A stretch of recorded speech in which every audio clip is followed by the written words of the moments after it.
আসসালামু আলাইকুম এভরিওয়ান, কি অবস্থা সবার? কেমন আছেন সবাই? আমরা এখন আছি একটি ঝুলন্ত ব্রিজের উপরে। এটা হচ্ছে খাগড়াছড়ি আলুটিলা পার্ক। আলহামদুলিল্লাহ, এখানে এসে ঝুলন্ত ব্রিজের উপরে উঠে খুবই ভালো লাগতেছে। এই ঝুলন্ত ব্রিজ দিয়ে মূলত এক পাহাড় থেকে অন্য পাহাড়ে পাড়ি দেয়।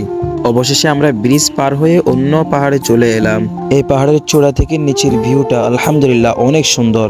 এত সুন্দর ভিউ আগে কখনো দেখা হয়নি।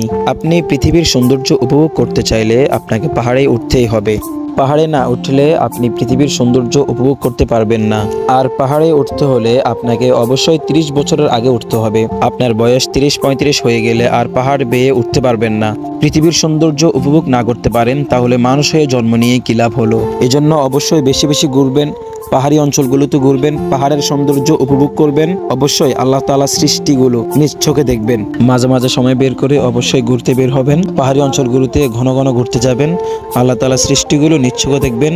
দেখবেন অন্তর ফ্রেশ হবে, মনে শান্তি লাগবে।